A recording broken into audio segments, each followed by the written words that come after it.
ربیع الاول میرا مہینہ یا کہ کوئی دوسرا میرا مہینہ، لیکن شعبان فرمانے میں حکمت یہ تھی کہ حضور کو اپنی امت سے بے حد محبت، اور اسی مہینے میں اللہ رب العزت گنہگاروں کی بخشش فرماتا۔ اور ایک بات تو یہ ہے کہ حضور علیہ السلام نے کہا الحسین منی وانا من الحسین، کہا کہ حسین مجھ سے ہے اور میں حسین سے ہوں۔ تو دیکھا کہ شعبان المعظم میں امام حسین کی ولادت ہے، 5 تاریخ کو سیدنا امام حسین علیہ السلام کی ولادت، پھر دیکھا کہ 29 کو سرکار غوث الثقلین کی ولادت، تو فرمایا کہ یہ دونوں بھی میرے ہیں، فرمایا یہ شعبان کا مہینہ بھی میرا ہے۔ تو ہمیں چاہیے کہ اس مہینے کی توقیر کرے، اس مہینے کی تعظیم کرے۔ میں نے اپنے خطبے میں جو آیت شریفہ پڑھنے کا شرف حاصل کیا، اللہ رب العزت قرآن مقدس میں ارشاد فرماتا ہے فَتَلَقَّىٰ آدَمُ مِن رَبِّهِ كَلِمَاتٍ، آدم نے اپنے رب سے چند کلمات سیکھ لیے، فَتَابَ عَلَيْهِ، تو اللہ نے ان کی بخشش فرما دی، توبہ کا قبول فرما دیا۔ إِنَّهُ هُوَ التَّوَّابُ الرَّحِيمُ، بے شک وہی توبہ قبول کرنے والا۔ اب توجہ فرمائیں کہ سیدنا آدم علیہ السلام وہ ذات مقدسہ ہے کہ جس کے بارے میں فرمایا کہ ہم نے آدم کو ساری خلقت کے نام سکھا دیے، ساری خلقت کے نام آدم کو سکھائے۔ اور مفسرین عرض کرتے ہیں کہ آدم کو سیدنا آدم کی تمام اولاد کے چہرے بھی دکھا دیے گئے، ان کے اعمال بھی دکھا دیے گئے، ان کے افعال بھی دکھا دیے گئے، اور یہ بھی بتایا گیا کہ آدم یہ تمہاری اولاد میں فلاں دن پیدا ہوگا اور فلاں دن یہ کپڑا پہنے گا اور فلاں جنتی ہوگا فلاں دوزخی ہوگا۔ تو علم غیب آدم کو دیا گیا۔ قرآن فرما رہا ہے کہ ہم نے آدم کو تمام چیزوں کے نام سکھا دیے۔ اب سیدنا آدم علیہ السلام سے ایک حکمتاً خطا ہوئی، دنیا میں تشریف لا لیے، 300 برس تک روتے رہے، 300 برس تک سیدنا آدم علیہ السلام اپنی ایک خطا پر روتے رہے۔ ہم ہزاروں خطا کرنے کے باوجود بھی ہماری آنکھوں میں نمی نہیں آتی۔ جانشین آدم تو وہ ہے جو اپنی خطاؤں پر اپنی زندگی پر روتا ہے، اور سیدنا آدم علیہ السلام کی شان مقدسہ یہ ہے، یہ آدم کوئی مولوی نہیں تھے، کوئی محدث نہیں تھے، بلکہ سیدنا آدم علیہ السلام ابو الانبیاء تھے، انبیاء کے باپ تھے۔ سیدنا آدم علیہ السلام رسول تھے، سیدنا آدم علیہ السلام نبی تھے۔ اب نبیوں کے بارے میں اللہ فرماتا ہے کہ اے لوگوں میرے نبی اپنی زبانوں سے اب تک نہیں کرتے، یہ جب ہی بولتے ہیں جب ہم ان کی زبانوں سے بولتے ہیں، یہ انبیاء کا حال۔ تو سیدنا آدم علیہ السلام 300 برس تک روتے رہے، تو چند کلمات اللہ کی بارگاہ میں پیش کیے تو اللہ نے ان کی توبہ کو قبول فرما لیا۔ اب یہ کلمات کیا تھے جس سے سیدنا آدم کی توبہ قبول ہوئی؟ 300 برس روتے رہے، توبہ قبول ہونے کا نام نہیں، لیکن چند کلمات کہہ دیے۔ جبرائیل آ کر کہنے لگے کہ آدم روک دو، اگر آپ ان ناموں کو اگر زیادہ کہہ دیں، اگر اپنی امت کے تمام گنہگاروں کی بخشش کا وسیلہ دے دے تو اللہ ان ناموں کے صدقے میں تمہاری تمام اولاد کو بخش سکتا ہے۔ وہ نام کیا تھے؟ نزہۃ المجالس میں روایت کہ سیدنا امام الائمہ امام جعفر الصادق علیہ السلام اس آیت کی تفسیر کر رہے ہیں۔ اب لوگوں کو اعتراض ہوتا ہے، یہ سادات کرام کی محبت جس کے دل میں ہے، خدا کی قسم واقعی وہی قلب ایمان والا ہے، کیونکہ میرے آقا سید عالم نے ایمان کی گارنٹی نہ کعبے کے چکر لگانے پہ دی ہے، نہ سجدے کرنے پہ دی ہے، بلکہ یہ فرمایا کہ کوئی شخص ہے جو کعبہ اور مقام ابراہیم کے درمیان روزے رکھتے رکھتے سجدے کرتے کرتے مر جائے اور اس کے دل میں میری آل کا بغض ہو تو وہ کافر ہو کر مرے گا۔ یہ نہیں دیکھا وہ کعبے کے صحن میں گھومنے والا ہے، یہ نہیں دیکھا کہ اس کے سجدے کام آنے والے ہیں۔ ایمان کی گارنٹی ہے،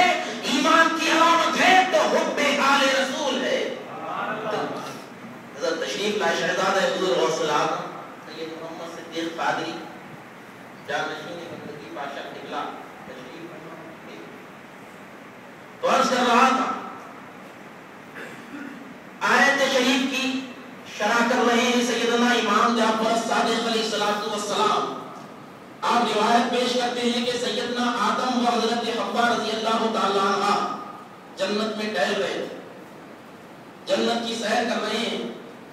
جبرائیل علیہ السلام آتے ہیں, کہتے ہیں کہ آدم کیا کر رہے ہیں؟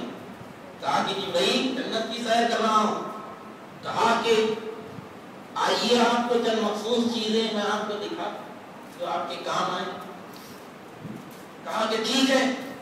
سیدنا آدم اور حضرت حوا دونوں حضرت جبرائیل کے ساتھ چلے, قریب ہو کر بیٹھ جائیں, قریب ہو کر بیٹھ جائیں. ادھر ٹیکا لے کر بیٹھے ہیں, دیوار سے ٹیک ہٹا دیں. کہا کہ چلیے. تو دیکھا کہ جنت میں ایک بہت بڑا یاقوت و زمرد کا محل بنا ہوا. محل کے اندر گئے تو دیکھا زمین کا بہت بڑا تخت بنا ہوا. اس تخت پر دیکھا تو ایک خبا بنا ہوا. خبے پر دیکھا تو ایک نورانی چہرہ چمک رہا, نورانی چہرہ چمک رہا ہے. تصور کرو یہ سیدنا آدم علیہ السلام کے اس دور کے واقعات ہیں جب آدم دنیا میں بھی نہیں آئے تھے. جنت میں نورانی چہرہ چمک رہا ہے. آدم اور حوا دیکھ کر اپنی آنکھوں کو کھول لیتے ہیں, کہتے ہیں کہ جبرائیل یہ کیا ہے, اتنی خوبصورت شکل کس کی ہے؟ تو فرمایا کہ آدم یہ چہرہ سیدہ فاطمہ کا چہرہ ہے. اور آدم جو تم دیکھ رہے ہو یہ چہرے پر ایک تاج چمک رہا ہے, وہ محمد رسول اللہ کی ذات ہے. اور اے آدم تم دیکھتے ہو اس چہرے کے گردن میں ایک پٹا بنا ہوا ہے, سیدنا علی المرتضیٰ کی ذات ہے. اور فرمایا کہ آدم جو تم اس چہرے کے کانوں میں دو بالیاں دیکھ رہے ہو وہ حسن حسین کی ذات ہے. آدم سے پہلے بھی اللہ نے انتظام اہل بیت کا کر رکھا تھا اور جنت کے علیین کے مقام میں رکھا تھا. ارے فرمایا اسی لیے تو بے اجازت جن کے گھر میں جبرائیل آتے نہیں, قدر والے ہی جانتے ہیں قدر شان اہل بیت. تو اللہ سے زیادہ اہل بیت کی قدر کرنے والا روئے زمین پر کوئی نہیں, کیونکہ اللہ تعالیٰ نے خود اہل بیت کی شان کو بلند کیا ہے. اب یہاں پر توجہ, یہ جو میں نے آپ کے سامنے روایت پیش کی یہ امام جعفر صادق ارشاد فرماتے ہیں. اس کے بعد حضرت جبرائیل نے کہا کہ آدم کیا دیکھ رہے؟ کہا کہ چہروں کو دیکھ رہا ہوں.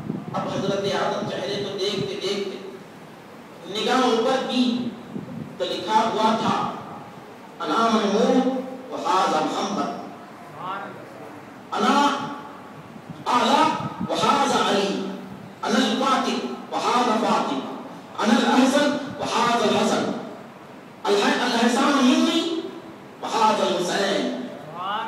دیکھا کہ اس چہرے کے اوپر ایک بہت ہی خوبصورت اشعاروں میں لکھا ہے, لکھا ہوا تھا کہ آدم میں محمود ہوں اور یہ محمد ہے, میں اعلیٰ ہوں یہ علی ہے, میں فاطر ہوں یہ فاطمہ ہے, احسان میں ہوں یہ حسین یہ حسن ہے, اور مجھ سے احسان یہ حسین ہے.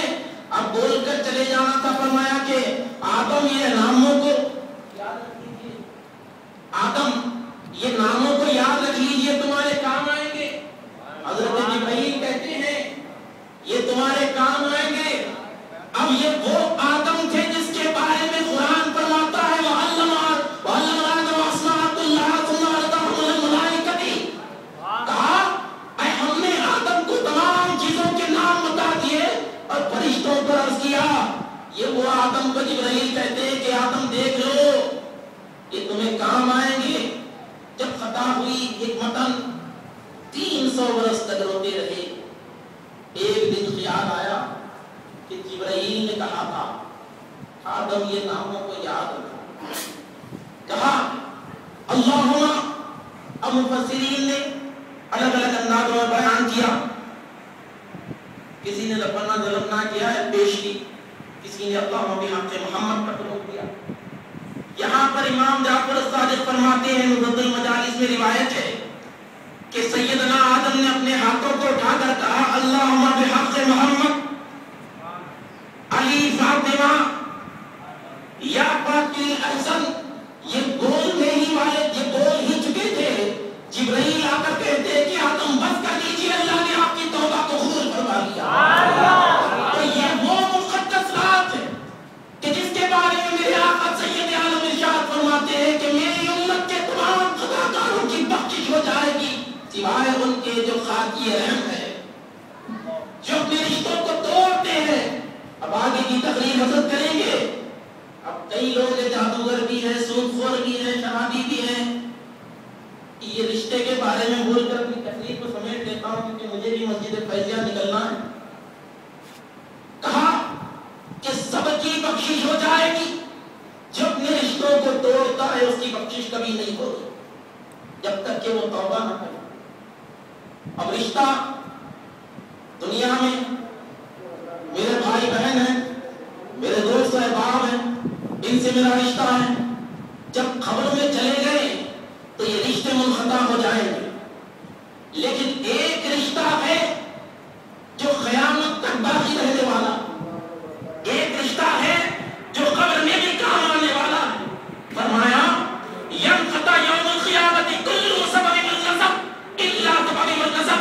حضور نے ارشاد فرمایا کہ قیامت کے دن تمام رشتے ٹوٹ جائیں گے، تمام نسبتیں ٹوٹ جائیں گی سوائے میرے حسب و نسب کے سوا۔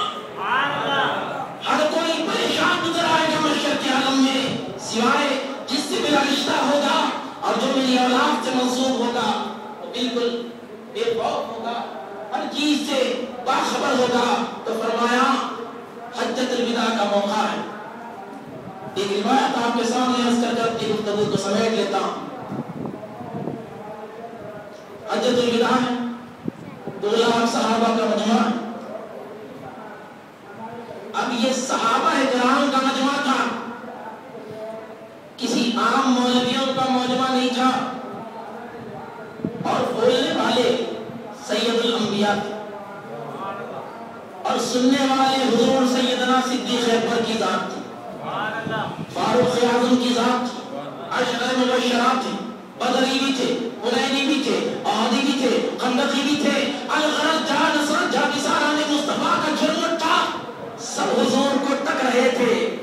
حضور نے کہا یا ایھا الناس انی ترکتم فیکم الثقلین، فرمایا کہ اے لوگوں میں تم میں 2 چیزیں چھوڑ کر جا رہا ہوں، میں تم میں 2 چیزیں چھوڑ کر جا رہا ہوں۔ فرمایا میں تم میں 2 چیزیں چھوڑ کر جا رہا ہوں، اگر اس سے مضبوطی سے تھامو تو ہرگز گمراہ نہیں۔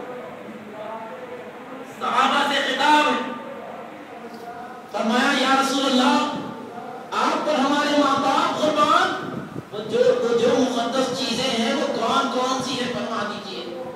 فرمایا کتاب اللہ کی بہترین ہے، کہا کہ ایک اللہ کی کتاب اور دوسری میری اہل بیت، دوسری میری آل۔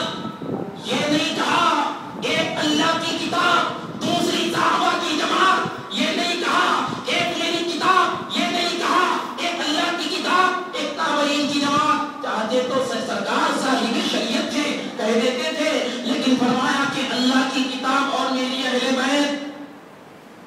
اور قرآن مقدس کے بارے میں اللہ ارشاد فرماتا ہے، گمان ہوگا کہ کیا سادات کرام قرآن کو بچا رہے ہیں؟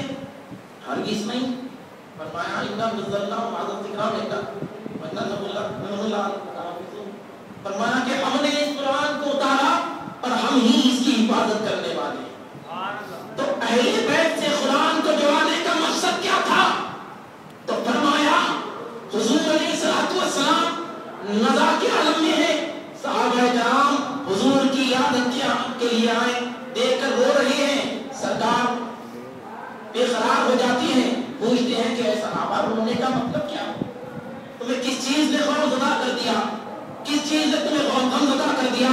تو فرمایا کہ یا رسول اللہ ہم صبح اٹھتے تو آپ کے چہرے انور کو دیکھ کر اٹھ جاتے، ہم رات میں جب خواب دیکھتے تو آپ ہی کا چہرہ دیکھتے، ہم مسجدوں میں آتے تو آپ ہی کے لیے آتے، ہم بدر حنین میں گئے تھے آپ ہی کے لیے گئے تھے۔ یا رسول اللہ آپ اس دنیا سے رخصت ہو رہے ہیں، ہم کسے دیکھیں؟ تو حضور نے کسی کو بیچارہ نہیں چھوڑا، فرمایا کہ صحابہ سنو، تم ساری زندگی مجھ کو دیکھا کرتے تھے، لطف اندوز ہوا کرتے تھے، عبادات کیا کرتے تھے، اب میں تو جا رہا ہوں، اگر تمہیں میرا چہرہ دیکھنا تو حضور حسین کی ذات کو دیکھ لینا، میری آنکھ کے چہرے پہ دیکھ لینا، میرا چہرہ تم کو نظر آ جائے گا۔ فرمایا کہ میری آنکھ کا چہرہ دیکھ لو، اس میں میں نظر آ جاؤں۔ فرمایا کہ دو چیزیں چھوڑ کر جا رہا ہوں۔ اب یہ سادات اکرام کا مسئلہ یہ، حضور علیہ الصلوۃ والسلام قرآن ہے، تفسیر نبی کی یاد، میرے آقا نبوت کا سورج ہے، حکمت کا سورج ہے، سراج منیرہ ہے، اس کی چمک نبی کی آل، نبی کی آل مقدسہ ہے۔ تو فرمایا یہ قرآن ہر دور میں رہے گا، یہ قرآن اپنوں میں بھی رہے گا، غیروں میں بھی رہے گا، لیکن جب قرآن پہ تہمت اٹھے گی تو یہ قرآن کچھ نہیں بولے گا۔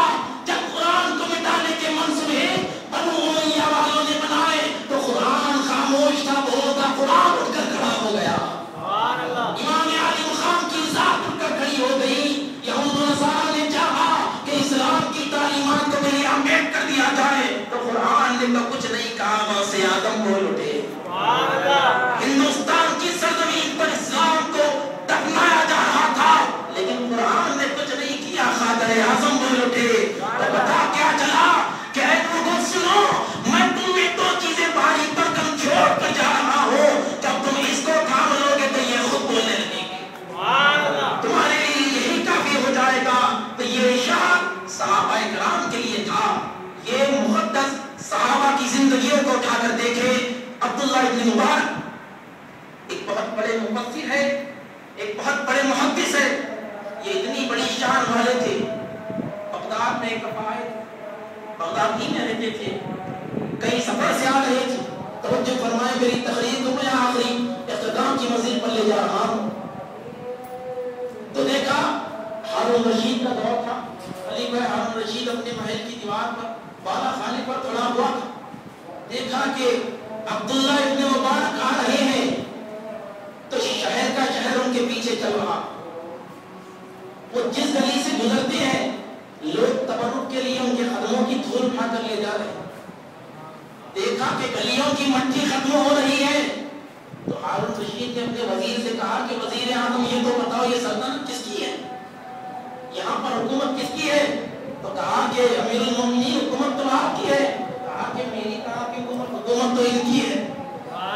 اگر یہ کہہ دیں کہ ہارون رشید کے محل کے دیواریں گرا دو تو لوگ ان کا ڈیرا لے کر چلے جائیں گے، میری حکومت تو ختم ہو جائے گی۔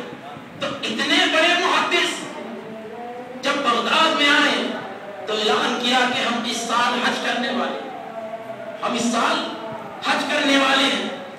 اب لوگ سن لیے، بولے کہ عبداللہ ابن مبارک حج کو جا رہے ہیں، اتنے بڑے محدث ہیں، تابعی ہیں، صحابہ کی زیارت کرنے والے ہیں، اب حج تو ہو جائے گا، حضرت کے ساتھ بھی کرے تو فضیلت والا ہو جائے گا۔ تو لوگ اپنے گھروں سے ان سے پہلے نکل گئے، حضرت سے پہلے مکے میں جا کر بیٹھ گئے۔ اب حضرت حج کے لیے نکلے بازار میں سامان خریدنے، احرام خریدنے نکلے، دکان پر جا رہے تھے کہ خاتون کھڑی ہوئی تھی، اس کے ساتھ دو بچے تھے۔ خاتون عبداللہ ابن مبارک کو جانتی تھی، کہا کہ عبداللہ ابن مبارک ادھر آؤ۔ کہا کہ خاتون بتاؤ کیا؟ کہا میں ایک سید زادی ہوں، میں تمہارے مصطفیٰ تمہارے نبی کی اولاد سے تعلق رکھتی ہوں، اور یہ دو جو بچے ہیں یتیم ہیں، ان کے والد کا انتقال ہو چکا ہے، میں تم سے سوال کرتی ہوں۔ اب آج آپ دیکھ لیں اس معاشرے میں عظمت سادات کے نعرے تو بہت لگتے ہیں، خدا کی قسم عشق اہل بیت اسے کہا جاتا ہے جو نبی کی آل کے خاطر اپنے آل کو قربان کر دے۔ زبانی دعووں سے بچ جاؤ، بلکہ دل کی محبت سے تعلق کر دو۔ سادات کی محبت زبانی نہ کرو، زبانی کرنے والے 1,00,000 مل جائیں گے، نعرے لگانے والے 1,00,000 مل جائیں گے، دل سے سیدوں سے محبت کرو۔ یہ وہ محدث تھے کہ جس نے حضور سے حدیثیں سنی تھی، ارادہ ترک کر دیے، جتنا بھی مال تھا خدمت میں پیش کر سید ذاتی کے قدموں میں ڈال دیے. کہا کہ اے آل رسول میرے پاس فی الحال اتنا ہی ہے. سید ذاتی نے کہا عبداللہ ابن مبارک میرے پاس اتنا تو پیسہ نہیں کہ میں تیرے پیسوں کو چکا سکوں. ہاں جب میدان محشر سجا ہوگا تو میرے نانا کو کہہ کر تیری شفاعت کرا دو. محدث ہے، آج کے مولوی کو یقین ہے کہ وہ ایمان پر مرے گا. کیا عبداللہ ابن مبارک نہیں کہہ سکتے تھے مجھ کو گارنٹی دیتی ہو تم کون ہو؟ بلکہ سر کھول کر کے کہا آپ کی عنایت ہو جائے گی، آپ کے نانا سے کہہ کر میری شفاعت کرا دو. حج کا ارادہ ترک کر دیے، گھر میں آ کر بیٹھ گئے. حج کا موسم ہو گیا، لوگ سے واپس آئے. عبداللہ ابن مبارک کے پاس پہلا قافلہ آیا، آ کر ملے. بولے حضرت کب آئے؟ بولے کہاں سے؟ بولے حج میں تھے آپ ہمارے ساتھ. ارے بولے میں تو نہیں تھا. ارے بولے آپ کے دن کے بعد ہم تھے. بولے یقین نہیں آیا. دوسرا قافلہ آیا، آ کر ملے. کہا کہ حضرت آپ کب آئے؟ بولے کہاں سے آئے؟ کہا کہ آپ میں حج میں تھے، ایک ساتھ طواف کرتے تھے اور ہم نے آپ کے پیچھے 5 نمازیں پڑھی ہیں. ہم نے آپ کے خطبے صفا اور مروا کے درمیان پڑھے ہیں. آپ کہتے ہیں آپ حج کو نہیں گئے. پریشان ہو گئے، سو گئے تو حضور علیہ الصلوۃ والسلام کی دیدار ہوئی. میرے آقا سید عالم خواب میں آ گئے. پوچھا یا رسول اللہ ماجرا کیا ہے؟ لوگ کہتے ہیں کہ میں حج کو گیا. تو کہا کہ مبارک تجھ کو مبارک ہو، تو نے میری آگ کے خاطر ایک حج کو ترک کیا. ہم نے تجھ کو مقبول حج کا ثواب عنایت فرما دیا. سبحان اللہ. اور فرمایا کہ اے عبداللہ ابن مبارک اتنا ہی نہیں کہ ہم نے تیری شکل میں ایک فرشتے کو بھیج دیا جو قیامت تک حج کرتا رہے گا، تیرے نام اعمال میں حج کا ثواب بھی دیا. تو حج کی گارنٹی ہے تو خود آل رسول سے ہے. یہ نماز قبول ہے تو خود آل رسول سے ہے. ارے آپ دلوں کو دیکھ لیں، آج مسجدوں کے مصلیوں کو دیکھ لیں، آپ کو یہ دور نظر آئے گا جو کربلا میں نظر آتا تھا. ظاہری طور پر پڑھتے تھے اللہم صلی اللہ محمد وعلی آل محمد، لیکن ان کے 3 امام حسین علی مقام کے جس میں اکثر پر پڑھتے تھے. لیکن آج دیکھو ظاہری طور پر حب سادات کے نعرے لگاتے تو صحیح ہے، لیکن ان کے فتوے سادات اکرام کی گردنوں پر چل رہے ہیں. ان کا مقصد یہ ہے کہ یہ مقام بلند پر پہنچ جائے. خدا کی قسم بلندی وہیں پر ہوگی جہاں پر نبی کی آل کا صدقہ ہوگا. کیا امام اعظم سے بھی کوئی بلند ہو سکتا ہے؟ وہ امام اعظم ابو حنیفہ جس کو امام الائمہ کہا جاتا ہے، کہ جس کے آنے کی بشارت حضور سید عالم نے دی تھی. کہا کہ میری امت میں ایسا شخص پیدا ہوگا کہ ایمان اگر سوریا میں پہنچ جائے. سوریا کہتے ہیں آسمانوں کے اوپر کا ایک مقام جس پر ستارے لٹکے ہوئے. کہا کہ ایمان اور علم اگر سوریا پر پہنچ جائے تو وہاں سے بھی وہ توڑ کر لا لے گا. وہ امام اعظم سے پوچھا گیا کہ حضور آپ کی عمر کتنی ہے؟ آپ کی عمر 70 سال تھی، لیکن فرمایا کہ میری عمر 2 سال ہے. کہا کہ حضرت سمجھ میں نہیں آیا. کہا کہ میری عمر کو میں کاؤنٹ نہیں کرتا، میں امام جعفر الصادق کا غلام ہوں اور میں نے ان کی خدمت میں 2 سال لگائے ہیں، تو میں سمجھتا ہوں کہ میری زندگی صرف 2 سال. تو آج آپ خود فیصلہ کریں اپنے مخدروں کا. جس طرح سیدنا آدم صفی اللہ نے دعا کی تھی اہل بیت کے وسیلے سے، ہمیں بھی نبی کی آل کا وسیلہ دے کر دعا کی اور خاکی رحم کی. آج بخشش نہیں ہوگی اور سب سے بڑا رشتہ نبی کی آل کا رشتہ ہے. ان سے نسبت جوڑ لو، تم ہر وقت کامیاب ہو جاؤ گے. حدیث شریف میں آتا ہے مثل اہل البیت کمثل سفینۃ النوح من رکب فیہا نجا ومن تخلف عنہا غرق. فرمایا کہ میری آل کی مثال کشتی نوح کی طرح ہے. میری اہل بیت کی مثال کشتی نوح کی طرح ہے. اگر کوئی اس میں شامل ہو گیا، کوئی اس میں اگر آ کر بیٹھ گیا، ان کی محبتوں میں آ گیا، تو فرمایا وہ نجات پا گیا. اور آگے فرمایا ومن تخلف، اور جس نے ان سے اختلاف کر دیا وہ غرق ہو گیا. تو فرمایا کہ جو ان سے اختلاف کرے گا وہ غرق ہو جائے گا. اللہ کی بارگاہ میں دعا ہے اللہ ہمیں بولنے سے زیادہ اس پر عمل کرنے کی توفیق فرمائے. وآخر دعوانا والحمد للہ رب العالمین.